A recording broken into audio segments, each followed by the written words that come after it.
صحیح بخاری میں حضرت جریج کا ذکر فرمایا.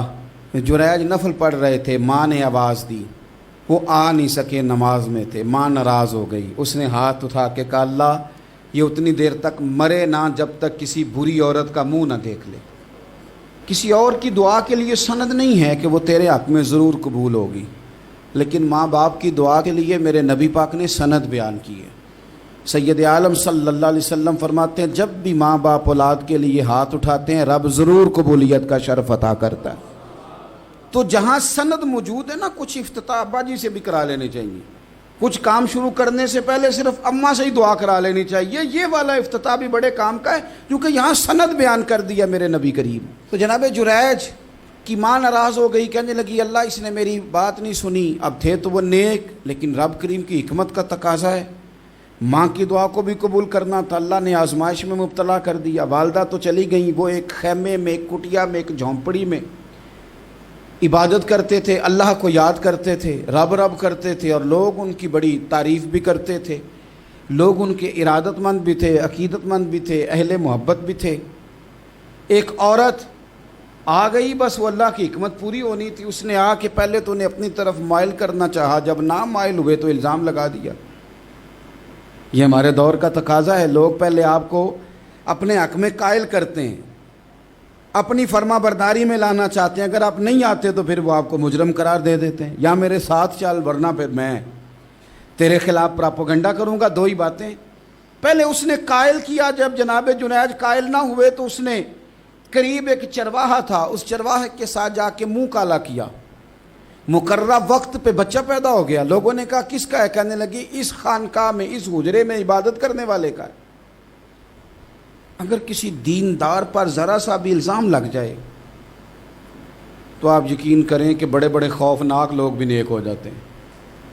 جن کا اپنا سارا ماضی کالا سیاہ ہو وہ بھی اجالوں کے راہبر بن جاتے ہیں.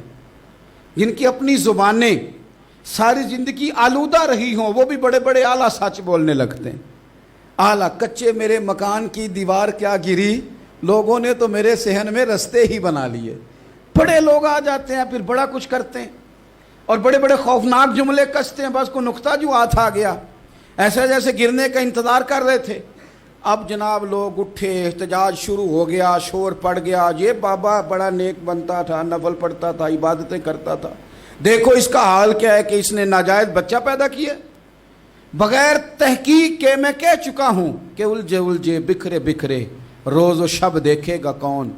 لوگ تیرا جرم دیکھیں گے، سبب دیکھے گا کون؟ لوگ تیرا جرم دیکھیں گے، سبب کوئی غور نہیں کرتا کہ وجہ کیا تھی. او بھائی کچھ تو مجبوریاں رہی ہوں گی، یوں ہی کوئی بے وفا نہیں ہوتا. الزام لگا دیا، شور ہوا، احتجاج ہوا، دنیا اکٹھی ہوئی.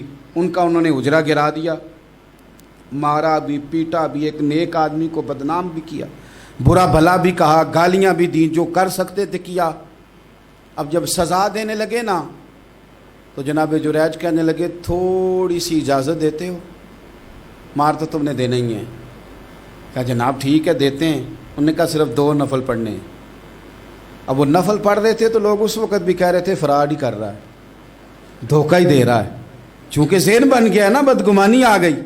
انہوں نے 2 نفل پڑھ کے ہاتھ اٹھائے، کہا اللہ جانا تو میں نے ہے، پر اس رسوائی کے ساتھ جنازے تک نہیں خراب ہو جاتے، قبریں تک نہیں لوگ بدنام کر دیتے. کہ اللہ جانا تو ہے پھر اس رسوائی کے ساتھ تو میری مدد فرما. اب تو میرا کیس تیری ہی عدالت میں ہے، تو رحمت کا دروازہ کھول. ہاتھ اٹھائے، دعا مانگی، نفل پڑھے، پورے مجمع پہ نظر دوڑائی، کوئی نہیں تھا سپورٹ کرنے والا. کل تک جو کہتے تھے نا تیرے لیے جیئیں گے، تیرے لیے مریں گے، ساری عمر ہی آٹا گدہ ہے، لکھاں کیتے نہیں پیڑے. اب وقت آیا ہی تے محمد بخشا کوئی نہیں ہو بیٹھا نیڑے. ایک بندہ بھی نہیں تھا ووٹر سپورٹر ساتھ دینے والا، کوئی نہیں تھا. تو جناب جنید بچے کی طرف اشارہ کر کے کہنے لگے کوئی نہیں بول رہا، تو ہی بول کے بتا دے تیرا باپ کون ہے، تو ہی بول کے بتا دے کون ہے. اللہ اکبر. میرا رب جب چاہے تو بچے بولتے ہیں، رب چاہے تو گونگے بولتے ہیں، رب جب چاہے تو پھر پتھر بھی بولتے ہیں. جب کہا نا تو ہی بتا تو بچہ بولا. اور بول کے کہنے لگا میرا باپ جریج نہیں، میرا تو وہ ہے جو بکریاں چرانے والا ہے، وہ میرا باپ۔ جب رب کریم نے توفیق دی تو بچہ بول پڑا۔ جب رب بندوبست کرتا ہے کسی کی عزت کی حفاظت کا تو پھر کوئی اسے رسوا کر سکتا